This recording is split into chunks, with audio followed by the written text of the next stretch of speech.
2025, another priest from Kaduna Archdiocese was kidnapped while his brother was shot dead and others taken into captivity.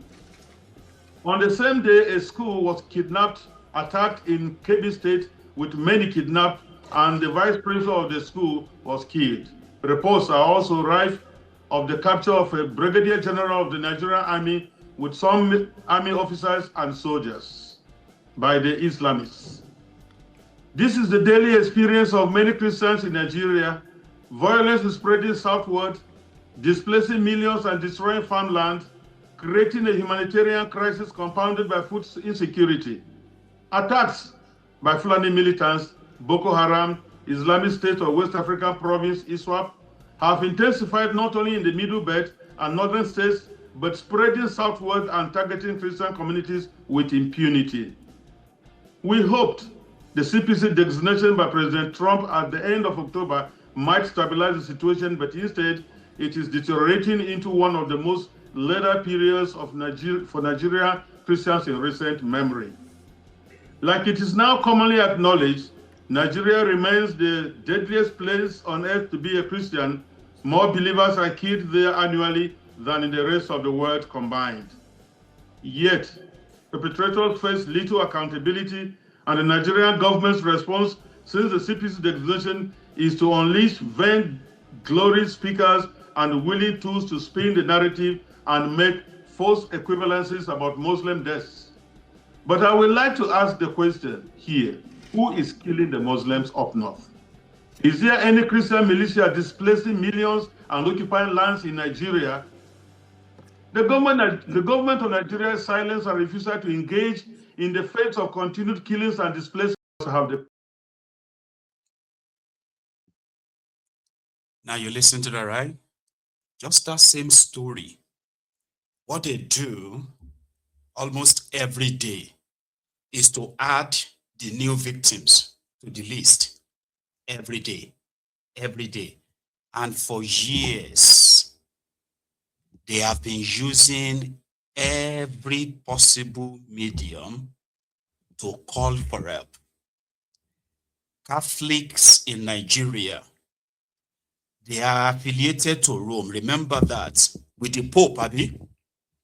So they have pushed and pushed until it is finally kind of like a paying off. Tinubu's government, or APC generally, they wouldn't want such truth to go mainstream in Nigeria. Okay? How do you tell the rest of Nigerians, when I say the rest now, I'm talking about maybe the southern part of Nigeria, that it was because Nigerian government neglected the killings of Christians up north and downplayed the death as well? So because of this, these Christians have now used their international links and all of that to make the American government act. That's the truth. In all the hearing about the killings going on in Nigeria, yeah, you've had all different victims, groups. The accusations against Nigeria by the delegates of the IPOB to all these hearings last year was to remind the US Congress then that the whistleblower, the person that blew the whistle on the potential terrorism that the Fulani terrorists will bring upon Nigeria, Mazi Nnamdi Kanu, has been convicted illegally and locked up in a prison, on a life imprisonment, while they have done everything to sabotage his own legal process as well. And they also reminded the American Congress that with the way Nigeria has become, a two-state solution might be the way out, where the Islamists in Nigeria should go and have their own country, a country where they can have their Sharia, do whatever they want to do, rather than try to export this barbarism, this terrorism to other parts of Nigeria and force them that except they accept, then they would have to give up their lands and their lives. But the killings up north, which is actually the main drive of the US action, the ISWAPs and the rest, the main champion, the main advocate for that are completely ignored because it won't sell in a divided Nigeria. No thanks to the APC. They have been struggling to convince their, their lackeys, their supposed mumus in that contraption, and outside as well, that the reason why Nigeria is redesignated as a country of particular concern was simply because of the IPOB. But this man is not an IPOB, and they are at the forefront of what happened. Here, complete it, Bishop Anagbe. Of continued killings and displacements has deepened feelings of abandonment among the people. The national leadership appears disengaged, treating the Christian genocide report as a non-issue instead of considering it a national emergency. This lack of political will undermines trust in government institutions and fuels perceptions of complicity or indifference. Mr. Chairman, honorable members, allow me to briefly mention another point so close to my heart, the humanitarian and social impact of this genocide. In the Middle Belt alone, millions of internally displaced persons remain in camps, unable to return to their ancestral lands. This threatens cultural continuity, religious and economic survival. The psychological trauma of survivors of these attacks is immense, with little access to counseling or rehabilitation. Widows, orphans, and survivors face ongoing threats. Girls and women endure sexual violence as a weapon. So many others resort to unsafe coping mechanisms for daily sustenance, destroying families, guarantees that no more Christian will be born from so many traumatized women. This is one of the elements of genocide, securing the disappearance of a group by longer-term measures other than murder. Without quick intervention, Christianity risks elimination in parts of northern and middle belt Nigeria within a very short time. Let me put it on record here that on behalf of millions of Christians in Nigeria and in the diaspora, we want to thank President Donald J. Trump for his bold leadership in designating Nigeria as a CPC. I commend you, Mr. Chris Smith, and this subcommittee's ongoing leadership and the recent U.S. designation of Nigeria as a country of particular concern. It is a vital step, but must be backed by serious action. 1. Using the Magnitsky Act for targeted sanctions on Nigerian government officials and others tolerating or condoning Islamic violence in the country. Tie security and other development or humanitarian aid to measurable protection improvements. Expand humanitarian support for IDPs. The IDPs must return to their ancestral homes and lands with security guarantees by the Nigerian government. They must also be supported to rebuild their economic livelihoods and enjoy basic services such as education and sanitation. Support bills like the Nigerian Religious Freedom Accountability Act to hold perpetrators accountable. This point cannot be overemphasized because it is impunity that fuels the violence we suffer. Irrespective of who are being killed, the prime question is, are there killings in Nigeria? And the government should stop it.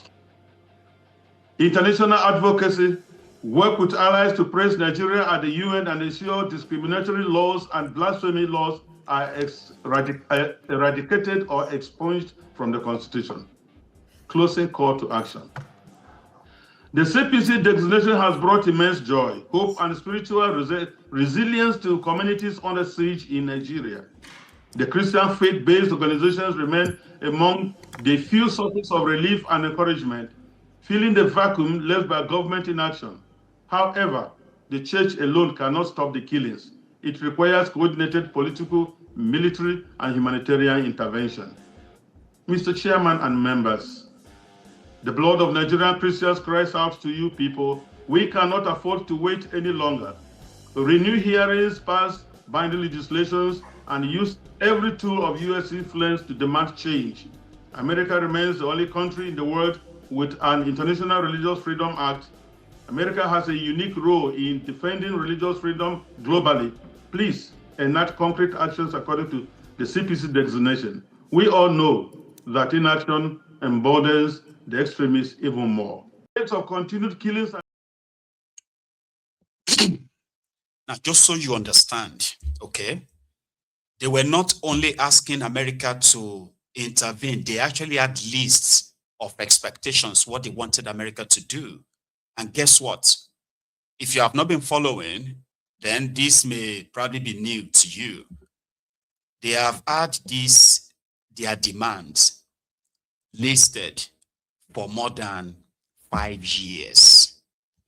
At a point, El Rufaya, while they were killing people in southern Kaduna, El Rufaya was busy blackmailing these Christian leaders in Kaduna.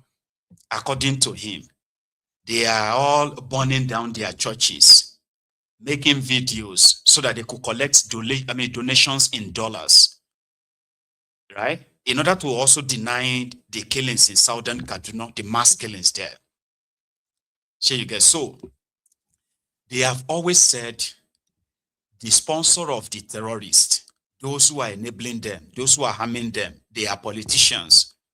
And the only way America could actually help is to go after the sponsors, including public office holders, okay, by placing sanctions on them.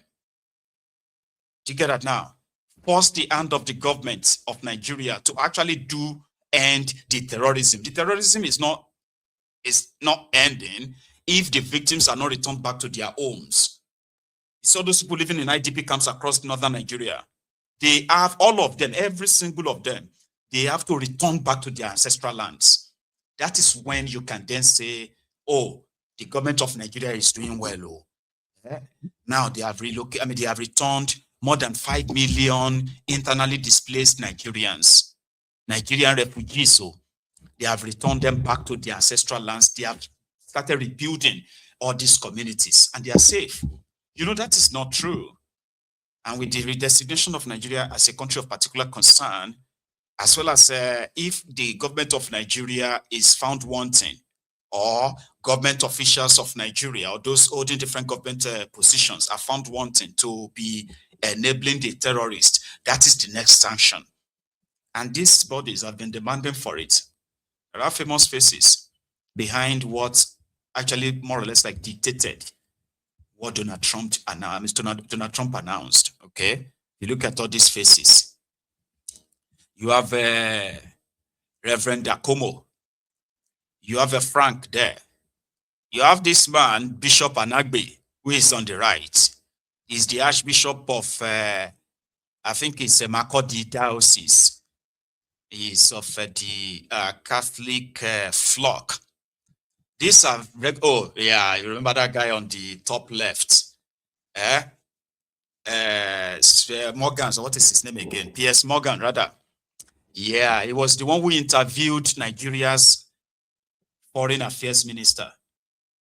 And the foreign affairs minister couldn't actually give any reliable data on the killings in Nigeria. The minister who was sent to go and speak about the killings in Nigeria, to go and deny the genocide at the time. Now, the Christian body that actually helped expose or pressured what America is now doing, right? They are not even featured in the New York Times to say, oh, they are intel. Okay, maybe we should leave the Christians also. The Christian body that pressured or, petitioned the European Union, the European Parliament, the American Congress, the government of America, and the White House, because they have been sending all this, calling on the world to help. Because Nigeria's inaction, the Nigerian government's inaction, continue to cost lives of the innocent people. Like the bishop asked, if there are other people being killed in Nigeria, who is killing them? So who gave them the intel? The government of Nigeria also came out, right? And they said the strike against the terrorists in Sokoto was their own intel given to America, that they worked with America. All those things you saw, right? It was after Tinubu gave the order. But that's also not going to sell. With the $9 million lobbyist bribe, they will spin anything. That's why a screwdriver trader in Onitsha is what a New York Times reporter is telling millions of people and the rest of the world is the one that gave Donald Trump the intel to go and strike Sokoto. This is the Minister of Defense 3 days after the strike. Good evening, gentlemen of the press. The federal government of Nigeria, in close coordination with the government of the United States of America, has successfully conducted precision strike operations against two major Islamic State ISIS terrorist enclaves located within the Bauni axis of Tangaza local government area of Sokoto State. Intelligence confirmed that these locations were being used as assembly and staging grounds by foreign ISIS elements infiltrating Nigeria from the Sahel region in collaboration with local affiliates to plan and execute large-scale terrorist attacks within Nigerian territory.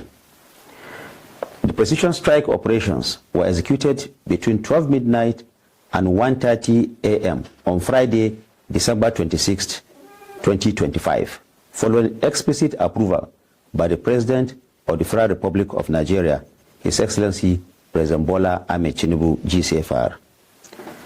The operation was carried out under established command and control structures with the full involvement of the Armed Forces of Nigeria under the supervision of the Honorable Ministers of Defense and Foreign Affairs, as well as the Chief of Defense Staff. The strikes were launched from maritime platforms domiciled in the Gulf of Guinea after extensive intelligence gathering, operational planning, and reconnaissance. A total of 16 GPS-guided precision munitions were deployed using MQ-9 Reaper unmanned aerial platforms, successfully neutralizing the targeted ISIS elements attempting to penetrate Nigeria from the Sahel corridor. During the course of the operation, debris from expended munitions fell in Jabo, Tambuwal local government area of Sokoto State, and in Ofa, Kwara State, near the premises of a hotel. No civilian casualties were recorded in either location, and relevant authorities promptly secured the affected areas. The federal government of Nigeria reiterates its unwavering resolve to confront, degrade, and eliminate terrorist threats, particularly those posed by transnational extremist networks seeking to undermine Nigeria's sovereignty and security. Nigeria remains fully aligned with its strategic partners and friends of Nigeria in executing coordinated actions aimed at ensuring lasting peace, border security, and regional stability. The federal government of Nigeria assures all Nigerians that it remains firmly in control of the national security architecture and is fully committed to the protection of lives and property. Citizens are urged to remain calm and vigilant as decisive actions continue against all terrorist groups threatening the nation. Good evening, gentlemen of the press. The federal government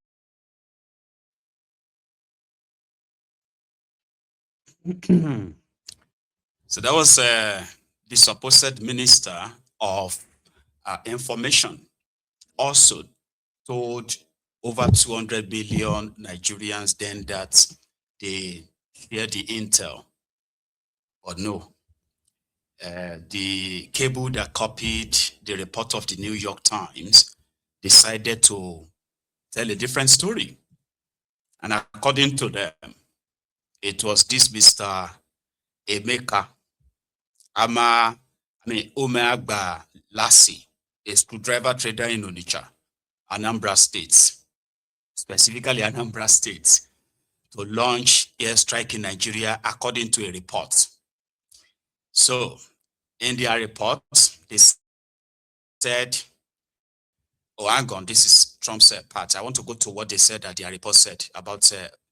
Emeka.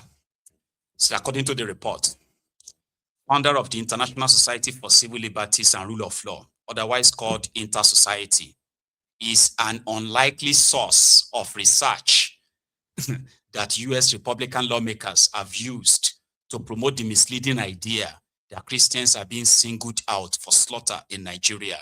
Do you see this